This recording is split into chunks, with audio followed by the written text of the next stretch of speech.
Hello friends, welcome to my channel hello शिक्षक। आज हम अधिगम अक्षमता विकार यानी लर्निंग डिसएबिलिटी को ट्रिक से कैसे याद रखना है ये हम सब सीखेंगे। और अधिगम संबंधी विकार में हमें हर टीचर एग्जाम चाहे सीटेट हो, चाहे टेट हो या एमटेट हो, सभी में इससे 1 या 2 से मार्क के क्वेश्चन जरूर पूछे जाते हैं।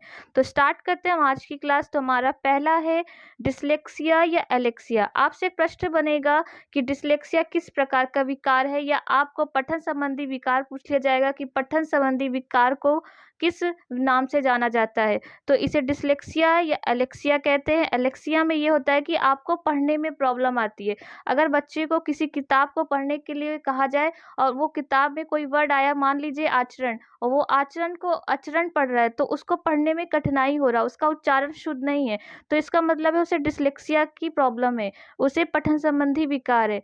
तो अब इसको एग्जाम में हमें याद कैसे रखना है, अब ये सीखेंगे। देखते हैं कि हमें डिसलेक्सिया में लक्स शब्द मिल रहा है, यहाँ पे भी लेक्सी मिल रहा है, यहाँ पे लेक्सी मिल रहा है, और हमने पिक्चर में देखा है यहाँ पे लक्स लिखा हुआ है। तो हमने किसी बच्चे को बोल दिया है कि ये रहा तुम्हारा साबुन और इस पे जो लिखा है उसको पढ़ के बताओ। तो उसने कहा LUX और लक्स को उसने लुक्स पढ़ा। तो लुक्स मतलब उसने उसका उच्चारण गलत किया, उसको पढ़ने में कठिनाई हुई, उसने सही उच्चारण नहीं किया, उसको पढ़ना क्या था लक्स और पढ़ा क्या लुक्स। तो उसको कौन सी बीमारी है, उसको डिसलेक्सिया है, उसको किस चीज़ की प्रॉब्लम हो गई, डिसलेक्सिया, उसको पठन संबंधी विकार हो गया है, वो चीज़ों को सही उच्चारण नहीं कर पा रहा है। तो ये हमारा पहला है, इसको आपको लेक्सिया या डिसलेक्सिया से याद रखना है कि लक्स साबुन को वो लुक्स पढ़ता है, उसको पढ़ने में प्रॉब्लम हो रही। नेक्स्ट है हमारा सेकेंड डिस्ग्राफिया। डिस्ग्राफिया में हम किसी बच्चे को अगर ग्राफ बनाने को कहेंगे तो वो पेपर पेन से किसी कॉपी पे ग्राफ बनाएगा, मतलब कि वो लिख कर पढ़ बनाएगा। तो डिस्ग्राफिया में क्या होता है, हमारा लेखन संबंधी विकार होता है। अगर कहीं भी आपको ग्राफ शब्द मिल जाए कि डिस्ग्राफिया किस संबंध से हमारा विकार है, तो लेखन संबंधी, क्योंकि हमें ग्राफ बनाना पड़ता है तो बनाने में प्रॉब्लम आ रही चीज़ें, तो हमें लेखन संबंधी विकार है। आपसे प्रश्न बनेगा कि लेखन संबंधी विकार किस में होता है, और आपको 4 ऑप्शन दे दिए जाएंगे। तो आपको देखना है कि हमें बनाना क्या होता है, ग्राफ बनाना है, तो ग्राफ बनाने के लिए डिस्ग्राफिया होता है। तो ये चीज़ों को आपस में रिलेट करके याद रखना है। तो हमारा ये हो गया सेकेंड। थर्ड है हमारा डिसकैलकुलिया।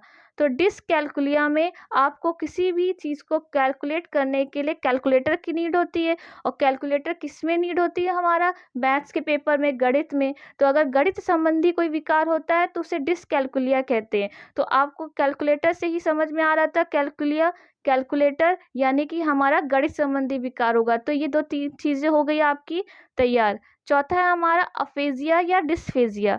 अफेजिया में एक वर्ड आ रहा है फेज, चीज़ों को हमें फेस करने, जैसे हमें भाषण देना है, 4 लोगों को सामने फेस करना है, तो उसको कैसे करेंगे, शब्दों से करेंगे, बोल के करेंगे, भाषा से करेंगे। तो जब अफेजिया या डिस्फेजिया आएगा तो इसका मतलब हमें किस प्रकार का विकार है, भाषा संबंधी विकार है। तो चीज़ को कैसे याद रखेंगे, अफेजिया यानी कि फेस करना है, चीज़ों को हमें आमना सामना करना है। तो आमना सामने हम इशारों से तो करेंगे नहीं, बोल कर करेंगे, भाषा से करेंगे, कुछ ना कुछ उसको बोल कर कहेंगे या उस टॉपिक पे वाद विवाद करेंगे। तो अगर हमारा अफेजिया आ रहा है, उस चीज़ को फेस नहीं कर पा रहे, तो हमें किस प्रकार का विकार याद रखेंगे, भाषा संबंधी विकार है। नेक्स्ट हमारा है फिफ्थ, अप्रेक्सिया या डिस्प्रेक्सिया। तो अप्रेक्सिया और डिस्प्रेक्सिया में गामक कौशल संबंधी विकार होता है। अप्रेक्सिया से आप देखते हैं कि प्रेक्स शब्द आ रहा है, यानी प्रैक्टिस, हमें प्रैक्टिस किस में करनी होती है, गामक कौशल, फिजिकली कोई चीज़ करनी होती है या क्रिया कोई करनी होती है, तो उसमें क्या होती है, हमें प्रैक्टिस की ज़रूरत होती है।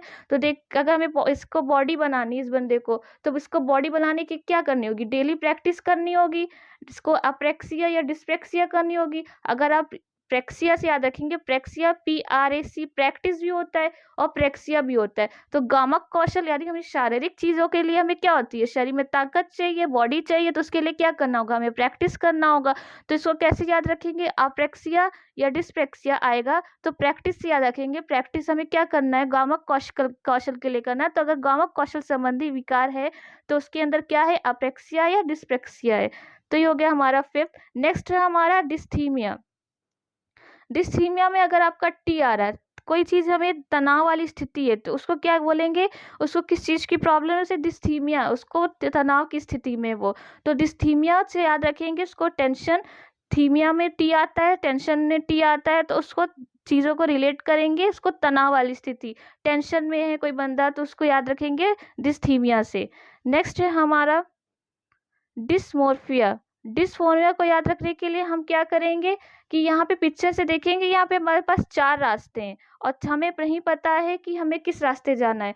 तो हम मान लीजिए हम यहाँ खड़े हैं तो हमें भ्रम हो गया कि हमें इधर जाना था कि राइट जाना था कि लेफ्ट जाना था, हमें भ्रम हो गया। मतलब मोर, इस वर्ड में डिस्मोर्फिया में देखिए मोर वर्ड आ रहा है। मोर मतलब क्या होता है, एक से ज़्यादा या दो से ज़्यादा। जब हमें बहुत चीज़ें दिल जाती हैं सामने तो हमें भ्रम हो जाता है कि कौन सा हम चुने, कौन सा रास्ता चुने, कौन सा हमारे लिए रास्ता चीज़ें, हम भ्रम में पड़ जाते हैं। तो जब मोर आएगा तो मोर्फिया, तो हमारे लिए क्या हो जाएगा, भ्रम की स्थिति हो जाएगी, हमें कंफ्यूजन हो जाएगी चीज़ों को लेकर। तो इसको मोर से याद रखिए, मोर मतलब ज़्यादा चीज़ें हो जाएंगी तो हमें कंफ्यूजन हो जाएगी। ये थी हमारी इन्हीं 7 आपके विकार में से पूछा जाता है। और ये भी याद रखिएगा कि डिस्प्रेक्सिया और अप्रेक्सिया को भी दोनों का नाम एक ही जैसा होता है। अफ्रेजिया को डिस्फेजिया भी कहते हैं। हमारा फर्स्ट जो था डिसलेक्सिया को अलेक्सिया भी कहते हैं। तो कभी कभी डिसलेक्सिया पूछ लेता है या तो अलेक्सिया पूछ लेता है या पूछ लेता है पठन संबंधी विकार क्या है। तो इन चीज़ों को याद रखने के लिए डिसलेक्सिया हमारा रिपीट करेंगे। डिसलेक्सिया हमारा लक्स साबुन को लुक्स पढ़ रहा है यानी कि उसको पढ़ने में प्रॉब्लम आ रही। सेकेंड डिसग्राफिया, ग्राफ बनाने के लिए हमें लिखने की जरूरत होती है यानी कि हमारा लेखन संबंधी विकार हो गया। थर्ड कैलकुलिया, किसी चीज़ को कैलकुलेट करने के लिए हमें कैलकुलेटर की नीड होती है तो वो क्या हो जाएगी, मैथ्स में हमारा गणितीय विकार हो जाएगा। चौथा हमारा फेजिया है, फेस करने के लिए लोगों को अगर किसी प्रॉब्लम में फेस करना हो तो उस चीज़ को बैठ के बात करनी होगी, बातचीत करके ख़त्म करना होगा तो भाषा का प्रयोग करना होगा, तो ये भाषा विकार हो जाएगा। नेक्स्ट हमारा अप्रेक्सिया, किसी चीज़ के लिए हमें प्रैक्टिस करनी होगी या गामक कौशल के लिए या शारीरिक के लिए, तो हमें चीज़ की डेली प्रैक्टिस करनी तो यहाँ पे अप्रेक्सिया हो जाएगी। प्रेक्सिया मतलब प्रैक्टिस करना। छठा हमारा था डिस्थीमिया, जिसमें थीम आ रही थी, हमारा टी आ रहा था तो हमारी टेंशन की स्थिति थी यानी कि तनाव की स्थिति थी। और लास्ट हमारा था डिस्मोर्फिया, मोर मतलब एक से ज़्यादा चीज़ें हो जाएंगी तो हमें कन्फ्यूजन हो जाएगी, हम भ्रम में पड़ जाएंगे तो ये भ्रम स्थिति हो जाएगी हमारी। ये थी आज की हमारी क्लास। इसमें आपके 1 से 2 नंबर पक्के हो गए होंगे। तो आई होप आपको वीडियो अच्छा लगा हो तो लाइक शेयर कमेंट जरूर करिएगा। Thank you.